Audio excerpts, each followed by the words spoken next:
Hello and welcome to the Michael Mamas Show. I'm your host, Michael Mamas, and we're coming to you from Mount Soma, home of the Sri Someshwara Temple in the mountains of western North Carolina. And, you know, it was back in 1973, and I was just a young kid, and I was over the seas with my teacher, Maharishi, and I remember, it was a large, like auditorium type thing when he was on stage up in front, and I had a question for him.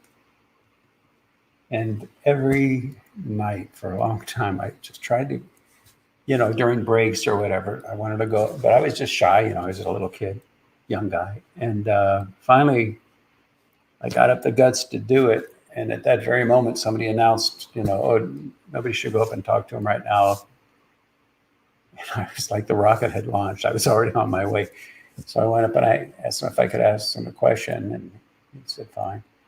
And so I talked to him about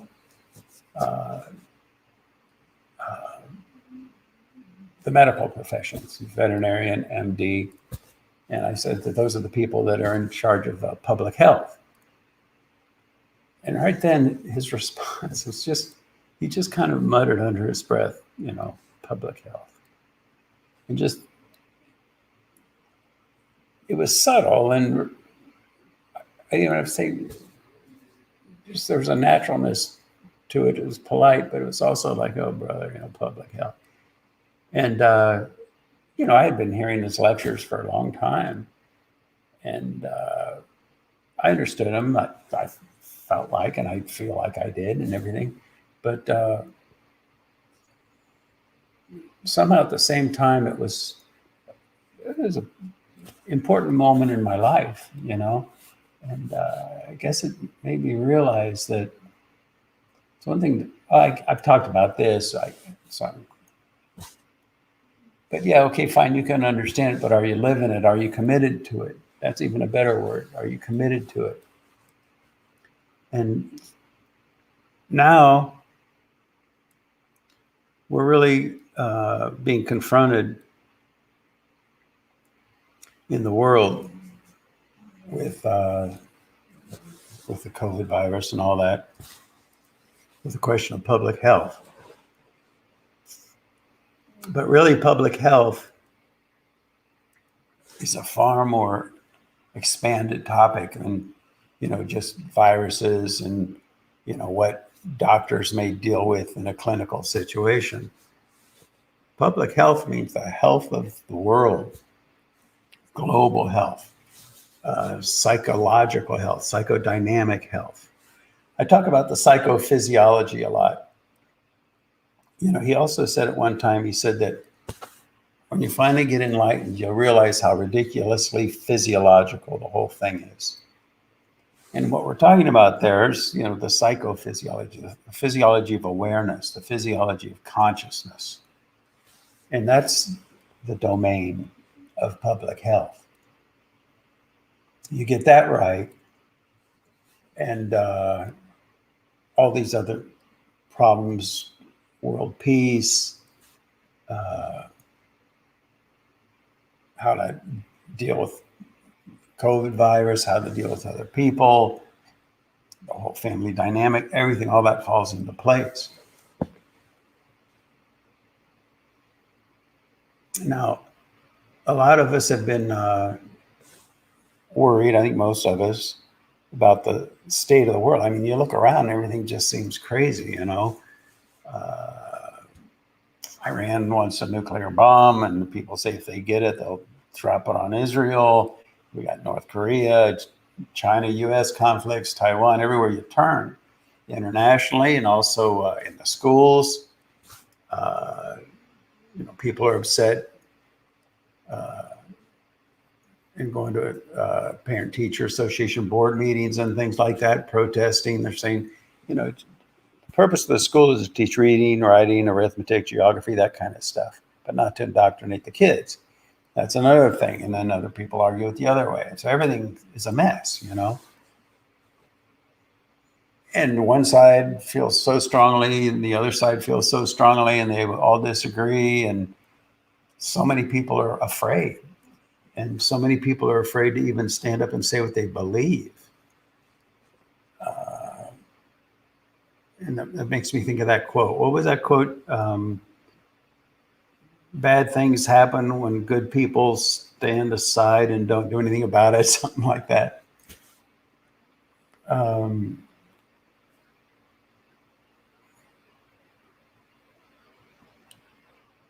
then there's the component of fear comes into it, where people are afraid to stand up and talk. People are afraid about what's going to happen. I mean, I get emails and phone calls and people I talk to. It seems like everybody's afraid. You know, what's going to happen to the economy, for example, everything. And I know that when you're in the midst of it, it's difficult to maintain, I would say, an expanded vision. And I've talked about the expanded vision, you know, and we can look at it. Well, it's too limited to just look at the numerology and say the numerology says this time of great transformation. Astrology says this great time of great transformation. Or Krishna told Mother Divine 5,000 years ago, this is the time of great transformation. And but if you just look at it, if you can get past, you know, the fear really and the confusion and the conflict, this is not going to keep up. This is obviously then a time of great transformation. It's a time of great sobering. The whole world is going to sober up and quick. And now, of course, the people on the right are going to say, oh, well, it's the right-wing conservative viewpoint that's going to take over, and the people on the left say, oh, it's the progressive left-wing viewpoints, liberal viewpoints that are going to take over. We'll leave nature to decide how that's all going to shake out. But there's no question that this is a time of great sobering. And if we can just get past our fear and just really look at it, obviously, it's a transformation. Big changes are going to happen. And it's going to sort out. It's going to sort out. It may happen fast. It may happen slowly, but it will happen. You know? In the long run, Mother Nature will prevail. You know? In the long run, humanity will align with natural law, with nature, with what's natural for life. And there's that principle, you know, yin creates yang. So I talked in the last podcast about how one of the ways communism, for example, tries to take over a nation is they divide people. They put people into categories. The blacks against the white, the vaccinated against the non-vaccinated, all like that. And so they feed polarization. You cease to become an individual. You become part of a category, white supremacists or whatever.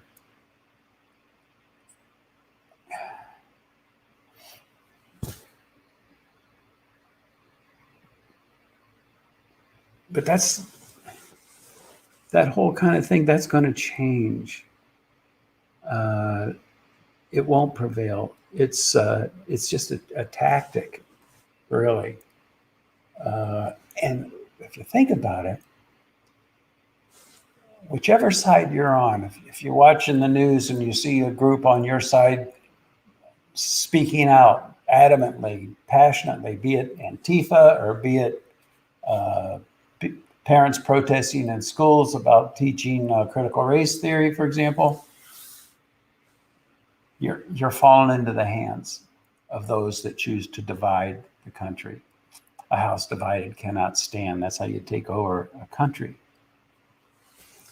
So we do well then to not get, I mean, we have our passions and we have our convictions. I certainly do. And we stand by them and we speak up and we move forward. But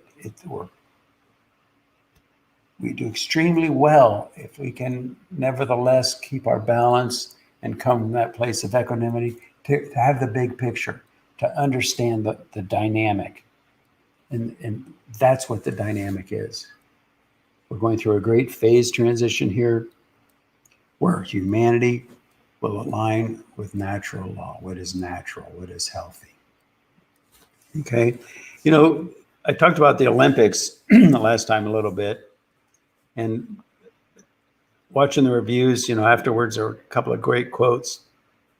One of them I found interesting. It says, the best of what we see in others, we can find within ourselves. That's certainly true, because,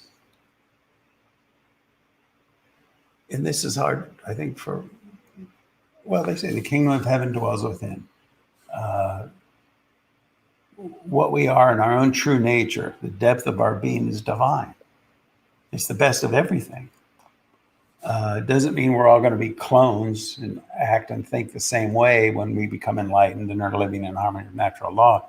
But nevertheless, a flower garden, there's daisies, there's roses, there's all sorts of different flowers. And when they're healthy, they're all living in harmony with nature, in harmony with Mother Earth. And like that, that's our future. And you can see those qualities in other people. And we can find those qualities in ourselves. We're talking about health. We're talking about public health. You see? Another nice quote I liked was from quoted Bobby Jones. He was a golfer some time ago, well-known, excellent golfer. And he said the most challenging course, he was talking about golf courses, the most challenging course in the world is the 5 inches between your ears. That's a good quote. I would add to that, it's also what dwells in your heart. Our emotions are really the source of the thoughts we align with. We can think anything, but it's not the thought. It's how we feel about those thoughts that makes all the difference. And if we're living in a state that so many, it's almost like people are pleading to be indoctrinated. We go to the bookstore, self-help bookstore, and we're looking for a new indoctrination, a new 10 steps to a better you,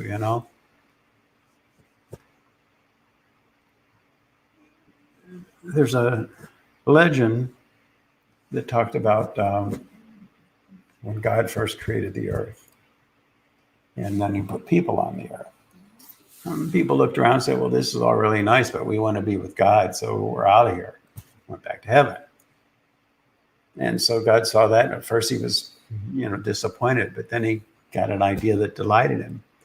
And he said, well, I'll just create a key to heaven. But he said, the problem with that is if I put it on top of a mountain, people will eventually get up there, get the key to heaven, game over. Put it at the bottom of the ocean, eventually they'll invent a submarine, they'll go down there, get the key, over. So he said, and then the thing that really delighted him was when he got the idea, I'll put it the last place that people look. And that's the depth of their own being. Not the surface, not the level of indoctrination and what we call education. Because education in the world today is largely indoctrination. But in the depth of our soul, that which lies beyond indoctrination. Now, that doesn't mean all education is indoctrination. We learn reading, writing, arithmetic. But that gets intermingled with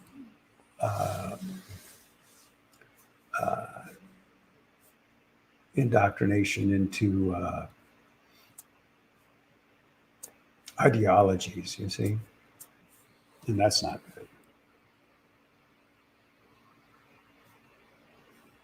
I saw an interesting thing on the news the other day.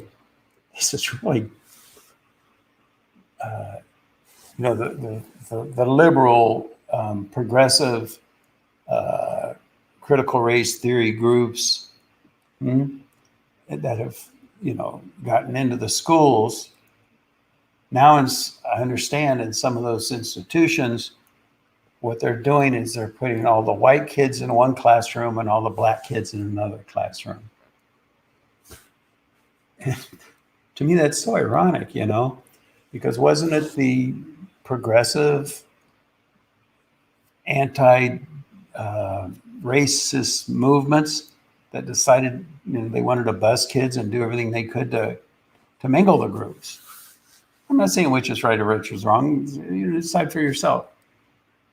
I have my feelings. But I just think it's ironic that, there's this principle in Vedic tradition. It talks about the mandala. Mandala is a circle. This whole universe is constructed of 10 mandalas.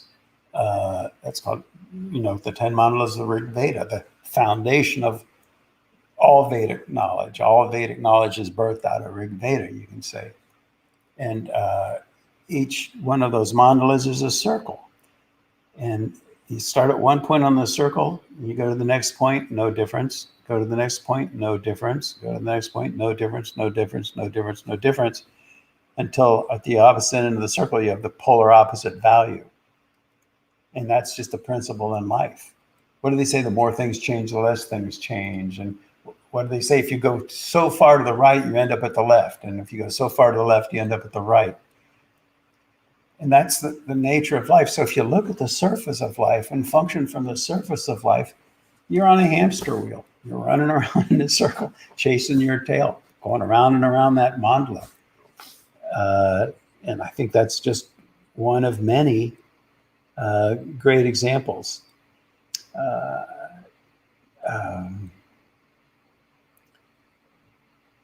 What's happened is that we get so caught up in our thinking, in our intellect, in our intellectual exploration of all these different issues.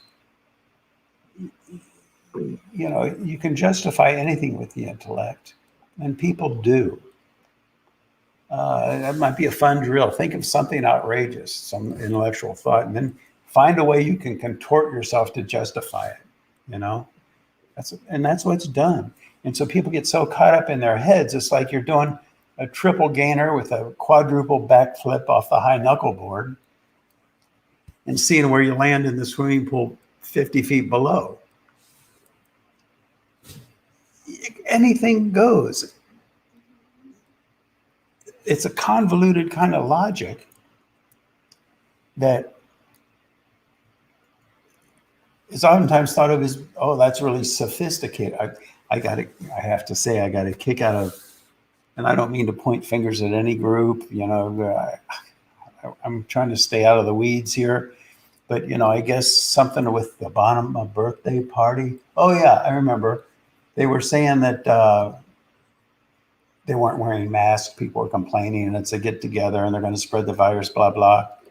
But the response, I understand, I don't know who said it, but the response that came back said, well, we can go ahead and do this because we're all sophisticated people. We're the sophisticated people. And so that word sophisticated, I just had to chuckle. Are we talking about a triple gainer with a quadruple backflip off the high knuckle board? I mean, we get so convoluted in our thinking that we can justify anything, and we do. And there's the justification. We got to be right. So we're at a time, let's face it, we're at a time of a great awakening, it will happen. It's just got to happen. It's just obviously going to happen. Things just aren't making any sense. And sooner or later, people are going to realize that, these ice cream cone castles we've built in the sky, the emperor has no clothes. It'll all sort out, and don't worry about it. Everything's going to be better than fine. We're in the midst of the great sobering. Okay? And when it comes to the health with the whole COVID virus, I wonder if our grandmothers wouldn't have done a better job taken over from the very beginning and how to deal with the virus, what would they have said? Let's just entertain it for fun. They would have said fresh air. They would have said wash your hands. They would have said, and these things are just innate. I mean, it's even before the virus, you know. Plenty of sunshine. Oh, and you know, and again, I'm getting in delicate ground here, but at least when I was growing up, the whole idea of group hugs and this kind of close, intimate commingling with strangers or whatever, you know, we kept a respectable distance. And those things were just innate and intuitive and instinctual. And wouldn't they have kept the virus under control? I mean, the whole idea with these lockdowns, like in New York City, where all these different people, tons of people are all living in the same building, breathing the same air, they're going to spread the virus. And our grandmothers knew that, didn't they? Fresh air, you know? And then even the idea, you know, I don't know, there's this whole thing, antibodies for immunity, which the vaccine creates, and also T cells. Antibodies, you can inject antibodies into somebody as an example, and it'll give them resistance for a while, but it goes away. T cells are more permanent. When you get T cells to provide immunity against a virus, it lasts, you know, let's say forever, you know. But what creates T cells is exposure to the disease, the actual disease, having the disease. Then you develop T cells. The vaccine, I understand, just you create antibodies, you know. So I don't know where I'm going with that or anything, but I just think it's a good thing to understand, you know, that natural immunity and the creation of natural immunity is, and there's another thing in the Vedic literature, they talk about bala. Bala means strength, strength of the immune system, strength of the physiology. And so much of what Ayurveda, Vedic medicine is about is building bala. And if the bala is strong enough, then you fight off diseases. But so many things that we do in the world today actually weaken the physiology. Oh, you might look healthy, you might feel healthy, but are you really healthy? I mean, really. And the ancient seers would say that relates to that bala value, that real immunity, that real inner strength value. That's all going to come back. People are going to wake up, believe me. The world is really, it's gone nuts, you know. And I think everybody knows that. If you're to one extreme or you're the other extreme, I don't think anybody sits back and thinks, you know, everything's healthy. Now, here's an interesting thing, and it does relate tangentially, and that has to do with China. I got curious about this, so I started looking into it. You know, opium.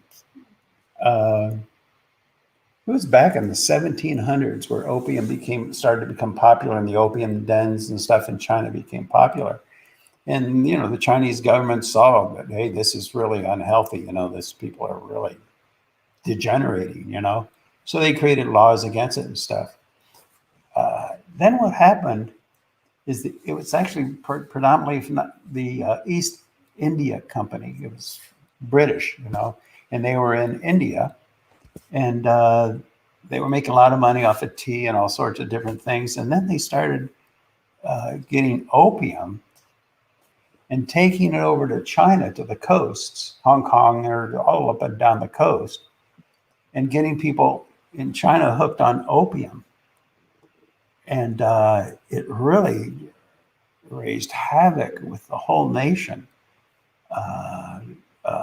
It just became an epidemic that degenerated a whole culture. And I'm not an expert on this. This is things I read a half a dozen articles or more on this on the internet.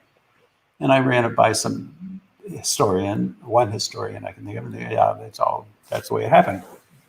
But at any rate, it's really interesting that it created wars and everything else. And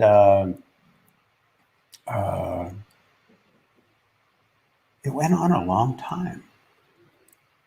I think that started in 1826, as I recall. But at any rate, then there was the Boxer Rebellion in 1899 when people rebelled against the Western foreign invasion. And one thing I found really interesting is that after that, the whole culture was so trashed that it gave gave Chairman Mao the opportunity to step in and at least create some kind of order. Not that I think it was good, but nevertheless, that's how he came into power. And so it was a result of opium infiltrating the country, largely shaped the nature of the Chinese culture for a couple hundred years. Now enters fentanyl. And isn't it interesting that, I think there's no secret that the Chinese are trying to overtake or undermine the American culture. And what goes around comes around, I guess, because now the East, through China, is infiltrating the United States with fentanyl, and it's wreaking havoc. It's killing tons of people. And it's all leaking in through the border, or most of it, and through the Mexican border. And I think that's food for thought, Nihilism. It's the rejection of religious and moral principles. I mean, that's the definition, isn't it? It's the kind of a belief that life has no meaning, really, And I think it's interesting that a lot of people refer to that whole Chinese communist movement, a la Mao, as a nihilist regime, And what's also very interesting is, what's this guy's name? George Soros, I guess his name is. Yeah. And and if you see an interview of him, he doesn't believe in God. He doesn't care. He says this openly. He doesn't really care what he does to cultures as long as it makes him money. He even said that in an interview. Talking about a nihilistic perspective on life, And I don't know. People say that, he was largely behind Antifa, Black Lives Matter,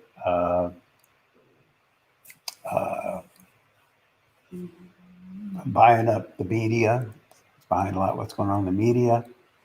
And that's really, is that his philosophy of life? And is a man with that kind of power? I don't know.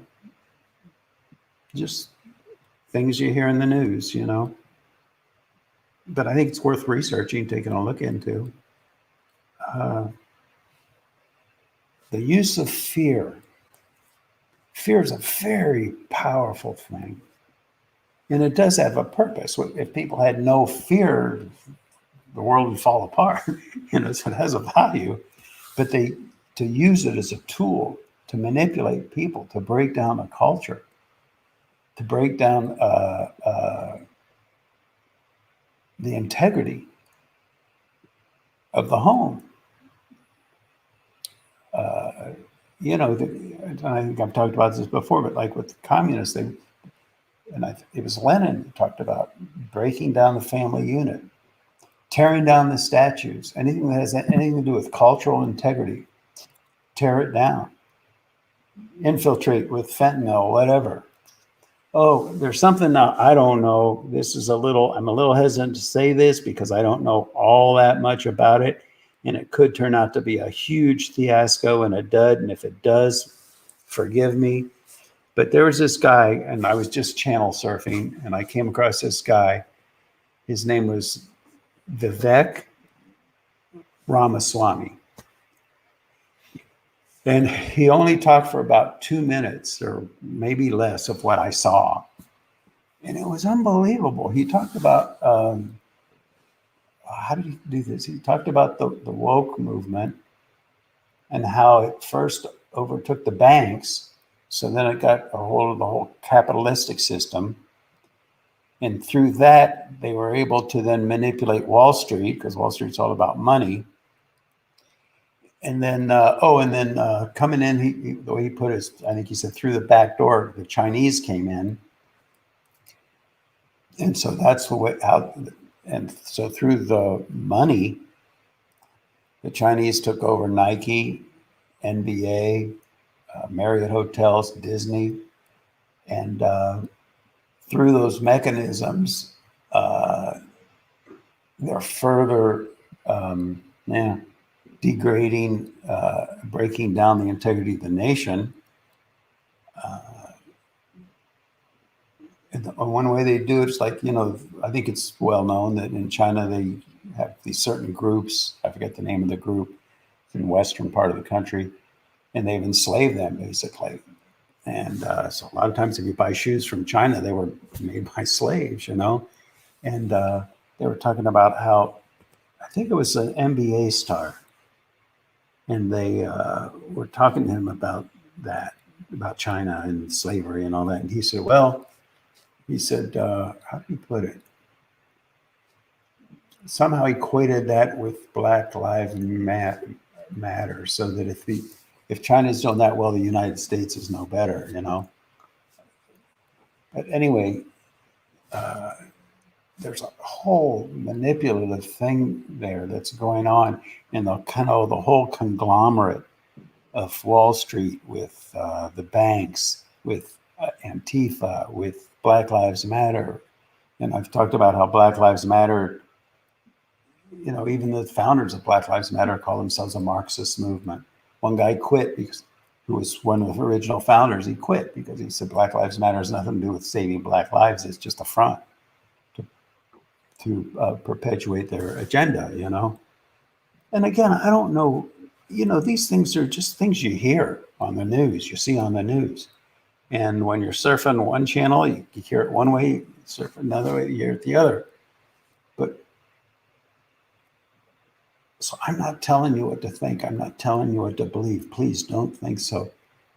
I'm asking you to take a look, to figure it out for yourself, and to look deeper, and not to just come to your conclusions because you've indoctrinated by virtue of who you associate with into believing one way or another.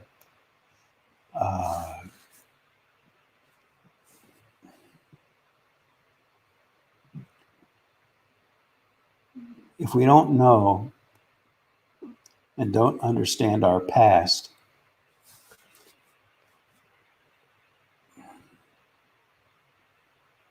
then only the media controls our future.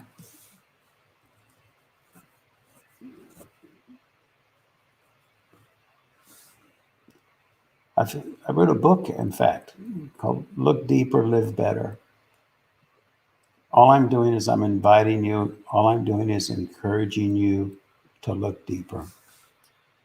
Because this is the 0 hour. This is the time of great transformation and great change. And it's up to individuals to step forward. And if there's so much fear of what might be done to you that you don't even speak out what you believe, it's a dangerous time. It becomes even a more dangerous time. Time to stand up. Okay, I think that's all I have to say. Scott, Adrian, anything to add? Nope. Yeah, no. Well, I do think it's great, that you brought up just not allowing yourself to be indoctrinated, because I think, the media, even before this, you're talking about the school board and, our kids being educated or indoctrinated. And I think that's been a concern of parents for a long time in the United States about, that education should be just about the 3 R's, so to speak, reading, writing, and arithmetic.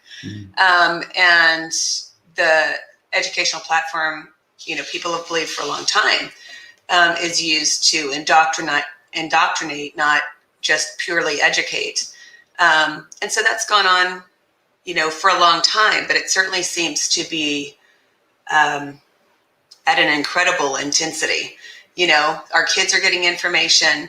We're getting it on social media and on TV and in newspapers and coffee shop talk about one thing or another, but it's always the extreme view. And I think, what you're talking about is if we just sit here, we will be indoctrinated if we're not choosing to think and choosing to explore all the different ideas that are out there and in the in-betweens. There it is. What's in between all of those extreme ideas, and where do you land and why? Excellent. If we're not doing that, then we will be indoctrinated by whatever's going on in our politics and our society and our personal lives, everything. Yes.